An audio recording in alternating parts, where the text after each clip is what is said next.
It's really scary to know that somebody's out there with a lot of weapons and your kids, potentially could be at danger. Our live team coverage continues as police search for a man accused of robbing a gun shop and making threats against public officials.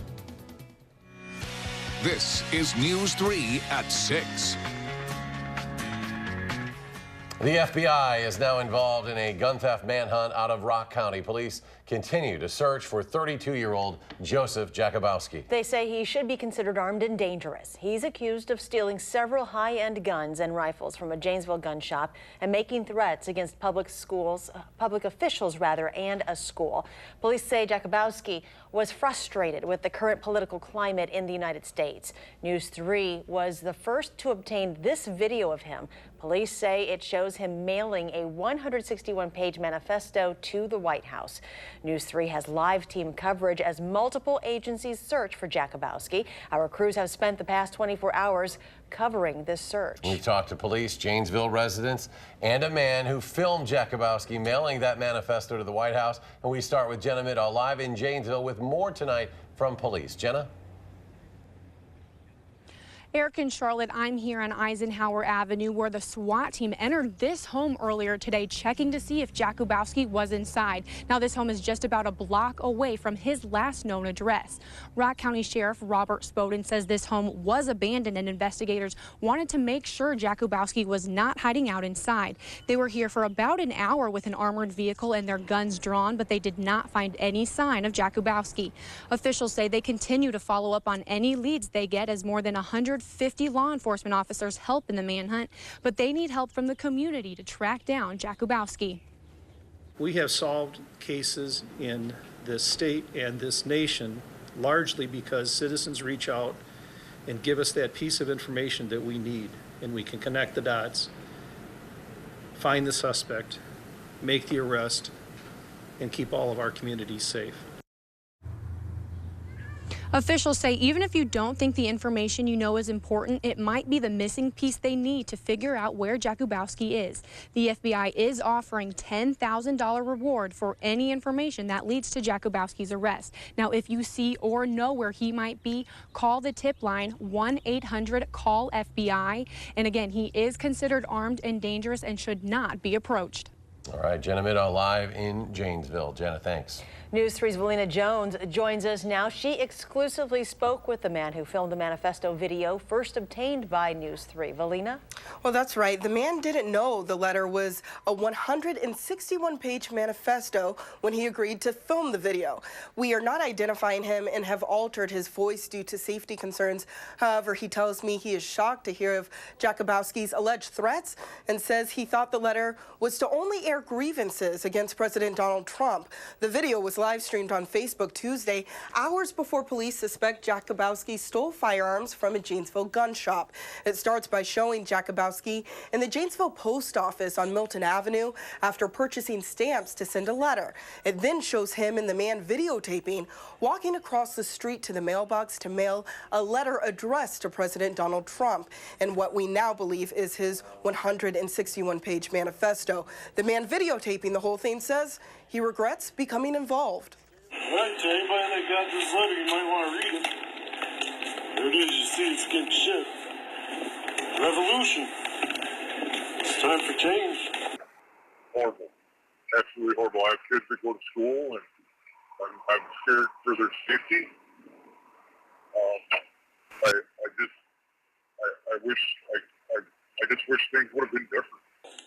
Now, in the video, you can hear Jakubowski talk about the need for change. You can also hear the man recording that video heard saying, quote, "Today is D-Day." The man says he claims he thought the letter was only to voice those opinions and demand change. The man who previously worked construction with Jakubowski tells me he would frequently rant about issues with the government. Now, the man who filmed this video turned it into law enforcement and has been interviewed by the sheriff's office. The sheriff's office today has released the full 15-minute video, and you can see the full version on our website, channel3000.com. Jakubowski's acquaintance says he is currently unemployed. The sheriff's office says he most recently worked at the Best Buy in Janesville. He has had run-ins with the law before. He served time for crimes including battery, disarming an officer, burglary, and drug charges. Valina Jones reporting tonight. Valina, thank you. School districts all across southern Wisconsin are taking measures to keep students safe during this search. Several, like Janesville and Milton, actually canceled classes today. Other districts put special security practices in place today and yesterday. The manhunt is putting many living in Janesville on edge. Our Chris Gothner joins us live in Janesville with how the community is reacting tonight. Chris? Yeah, well, it's largely been business as usual here in Janesville. There is definitely a sense of uneasiness in the air over those alleged threats and the ongoing manhunt. And of course, with school out for today, that's led to some last-minute childcare decisions for folks. You can tell that people are a little more nervous about being out and about. It's been a quiet day so far at Angie's on Main, the downtown Janesville gift store that sells a little bit of everything. We have a World War II Foot Locker. But two unusual faces are here on a Friday. Owner Angie Losey's daughter Mia and her friend Emma. The fourth graders locked down at Lincoln Elementary yesterday, and today out of school. It's really scary to know that somebody's out there with a lot of weapons and your kids, potentially could be at danger. As Losey keeps a close watch on the girls today, she's thankful that yesterday's school scare was just that, only a scare. They'll be talking about it for a long time, I'm sure. Elsewhere downtown, as an officer patrolled near Speaker Ryan's office, Craig High School senior Dwayne Redler is spending his day off with friends. Been down here a half hour. I've seen 4 cops now as I'm doing this. Another one passed by. Like many in Janesville today, he says the ongoing search for Joseph Jakubowski is on his mind. Yeah, we're watching my back. It's just one thing that's concerning is that they haven't found him in over 24 hours. And I mean, it's supposed to be safe, but now it's not. And at Riverside Park this morning, 12-year-old Emma and 8-year-old Caitlin are playing under the watchful eye of their grandfather. Spending the day, getting a little sunshine and fresh air. Marvin Helwig, happy to be their last-minute babysitter today. But for their sake, hoping all of this comes to an end soon. Makes you even leery about going to the grocery store and whatever. Now we have some additional notes to tell you about the Janesville Jets hockey team hockey game scheduled for tonight has been postponed, but tomorrow's game is scheduled to go on as planned. Now, also a representative from the Janesville Mall says today that the mall has been putting some Janesville police officers, extra Janesville police officers there to keep everyone safe tonight because of all this. So definitely a lot of extra police presence here in Janesville. Back to you. All right, Chris Gotham reporting. Chris, thank you. The Rock County Sheriff's Office says they are responding to a number of suspicious persons calls today. And one of those calls involved a young person dressed in camouflage carrying a toy gun. Police are asking people to utilize discretion in their choice of activities today to avoid any unnecessary tragedies. Capitol Police are also doing extra patrols around the state capitol today in response to this manhunt. Again, police say Jakubowski was agitated about political issues and threatened to use stolen weapons against public officials.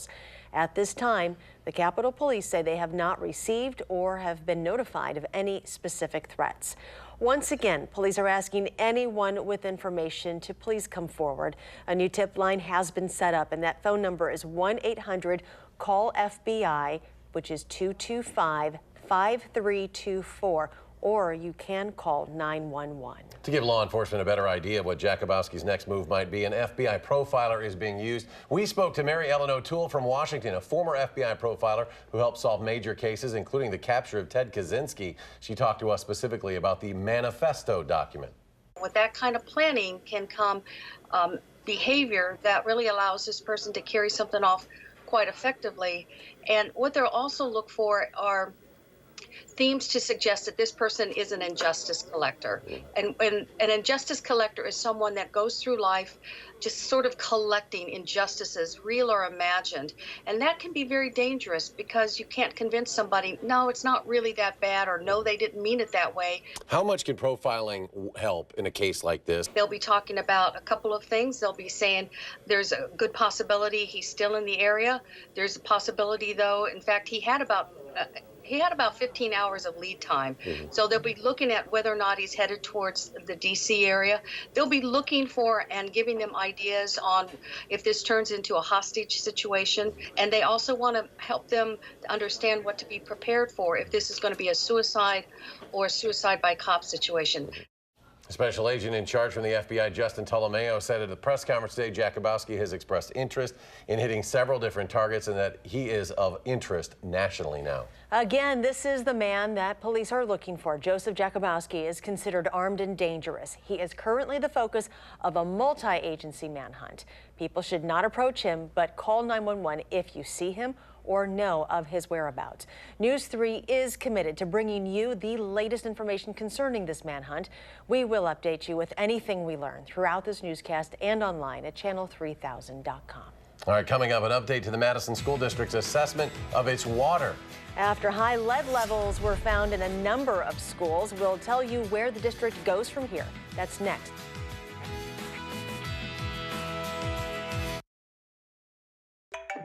Hello? This is she. Is that the doctor? Okay, wow, really? It's two? That's great news, thank you. It's two? Yes, it's two. It's 2 for 1 windows at Feldco. Feldco is offering 2 windows for the price of 1 with fantastic financing available. 2 windows for the price of 1 ends soon. Hurry. Call now. For quality windows, siding, and doors, call 866 for Feldco. There are 2 main criteria when it comes to choosing your lawn care company. First, make them prove they use at least 60% slow-release nitrogen on each application, like Weedman does. Bet they won't be able to prove it. Secondly, the company needs team members with a 4-year turf management degree and caring attitudes, like Weedman. A well-maintained lawn relieves stress, creates a safer cushion play service for kids and grandkids, and adds up to 15% in additional property value. Doesn't your family deserve the value of Weedman? When exactly did life become a whirlwind of to-do lists and morning commutes and day-to-day rigmarole? And how is it that life always seems to be getting in the way of, well, living? Of doing what you always dreamed of doing, of living the life you always wanted to live? Well, that stops today. Today, a dreamer becomes a doer. Park Bank, make someday today. Friday through Monday only. You've got 36 hours to save during the flash price sale at the Ashley Home Stores of Madison. Save at least 30% and as much as 57% off furniture store-wide, including our newest introduction, outdoor furniture. Plus, get a bonus discount up to an extra 10% off when you check out. Get this flash price doorbuster ebony sofa and love seat set with pillow top arms. Now 57% off. You pay just $4.98 for the set. Plus, finance your entire purchase interest-free until October 2017. Through Monday at Ashley Home Store of Madison.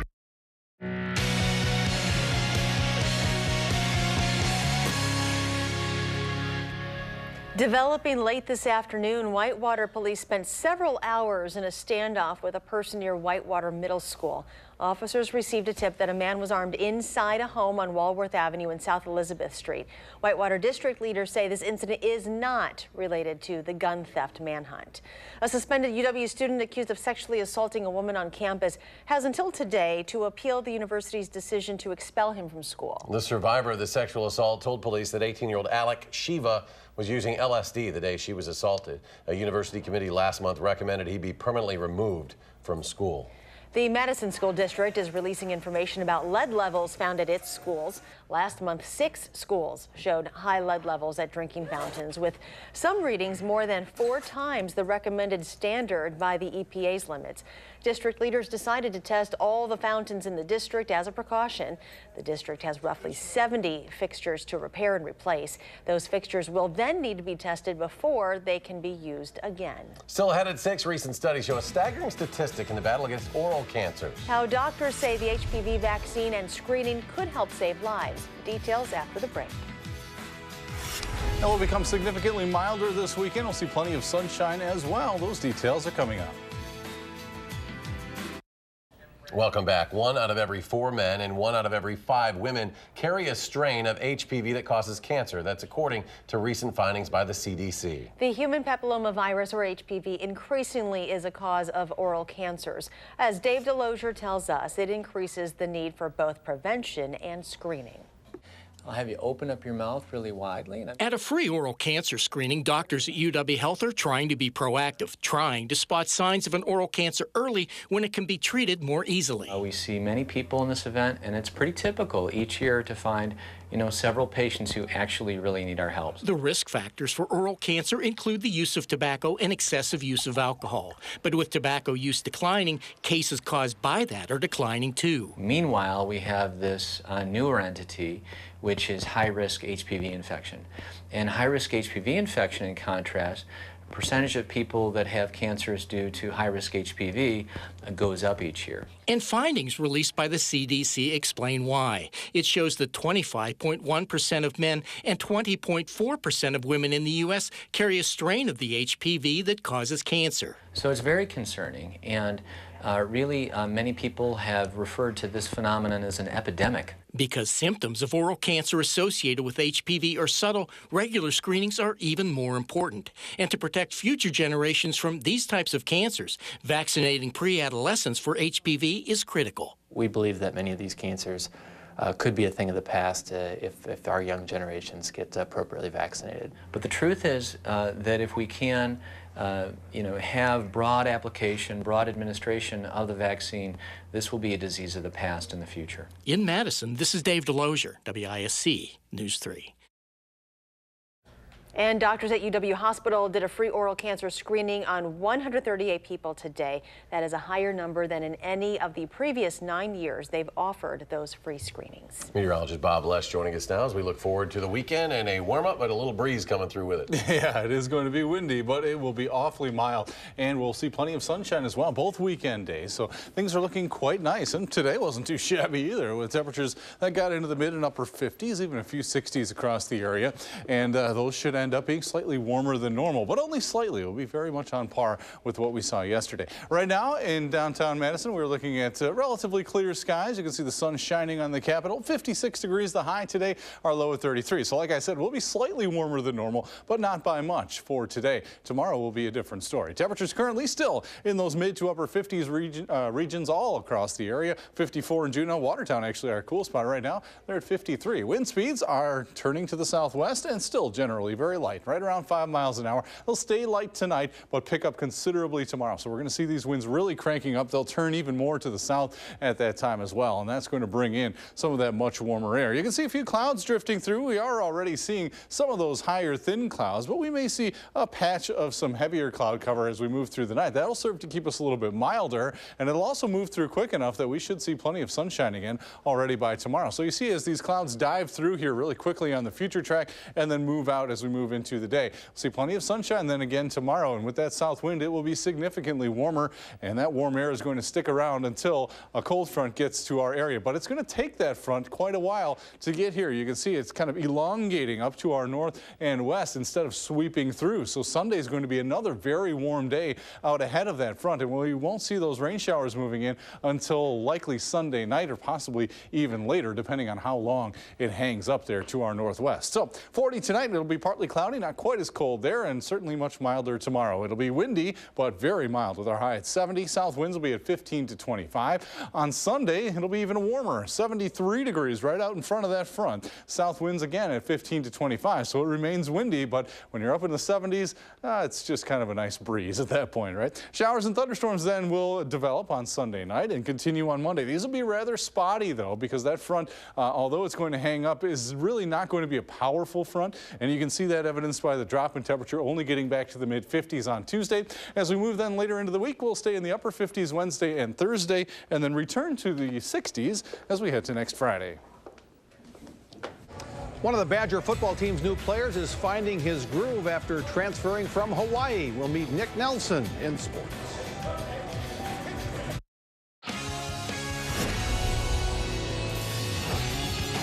Second round of the Masters, and Steve Stricker continues to amaze at age 50. He shot 1 over par 73 today. He's 4 over for the tournament, and he will make the cut. Stricker's tied for 32nd place right now. He's only 8 shots out of the lead at the halfway point. First-round leader Charlie Hoffman fell back with a 75 today, and now there's a four-way tie at the top with Sergio Garcia, Thomas Peters, and Ricky Fowler. Final coverage, live coverage rather, of the final 2 rounds of the Masters here on Channel 3 this weekend. Sun Prairie native Will Butcher is the Hobie Baker Award winner. That's given to the top player in Division I men's college hockey. Butcher played for the U.S. developmental team, now plays for Denver University, which will play for the NCAA National Championship tomorrow night against Minnesota Duluth. He's only the 6th defenseman to win the Hobie Baker Award. Big crowds are coming to Miller Park this weekend as the Chicago Cubs are in town to play the Brewers in a 3-game series. Jimmy Nelson makes his season debut for the Brewers.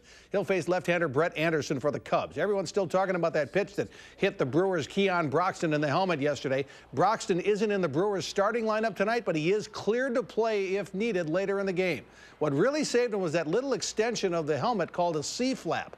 If that wasn't there, who knows how bad it would have been. And the funny thing is, Broxton almost didn't have that C-flap there yesterday. That C-flap, man, that thing just saved my life. You know, it's a blessing from God to even have the opportunity to put that on and try it out there in spring training and take it over into the game. And the crazy thing about it is, man, I was thinking about taking it off a couple of days ago too, and this happened, so I'm never taking that thing off. Badger football is squeezing one more spring practice in before the weekend. The spring game is 2 weeks from tonight. In fact, almost exactly 2 weeks from tonight. It'll start at 6:30, April 21st. One of the new additions to watch is a cornerback who wears number 11 named Nick Nelson. He's the one on the right hanging out in practice with fellow cornerback Derek Tyndall, and he's a pretty good dancer, if nothing else. Actually, he's a pretty good cornerback. He transferred from the University of Hawaii a couple of years ago, sat out and observed in Madison last year. Now he's a strong candidate to be the next Sojourn Shelton. Nelson says football in Hawaii and in football at Wisconsin is a lot different. Here, the stadium is a lot bigger. And every week you're going against a pretty good team, you know, so I'm looking forward to that. And the weather? Yeah, the weather. Hawaii was nice. I ain't gonna lie to you. The weather was nice. But here we didn't have any really cold games this year, so it wasn't that bad. April's always a big month for the NFL and the Packers. That's when they release the 2017 schedule. Monday, the league will announce the lineup for preseason games, and a little later in the month, a full release of the 2017 regular season schedule. But the big Packers news, of course, today. People magazine reports that Aaron Rodgers and Olivia Munn have broken up, and Entertainment Tonight has apparently confirmed that report. Rodgers and Munn were dating pretty seriously for the last 3 years. It's said to be an amicable breakup, and the two remain close friends but wish nothing but the best for each other moving forward. They were a handsome couple, doggone it. They were. Weren't they just? I thought that was going to work out. And of course, what everybody wonders is what, if any, effect will it have on his play this year? Probably as much as it did last year. Yeah. None. Right. But a lot of buzz about it today. And Bob Lesh is buzzing about this forecast. Yeah, and why not? I mean, really, it's going to be a beautiful weekend coming up with both days at 70 or slightly above. It'll be windy, but very mild. Plenty of sunshine as well. That's a 5-star weekend if ever there was one. In fact, it's going to be the nicest weekend of the year so far, and maybe of the entire year. Who knows? We'll see. 67 degrees for Monday with showers moving back in, and then we'll cool slightly, but be back to April normals the rest of the week. Thank you. Thanks, Bob. We'll see you at 10. Have a great evening. WISC TV3, winner of 3 National Edward R. Murrow Awards, including Overall Excellence.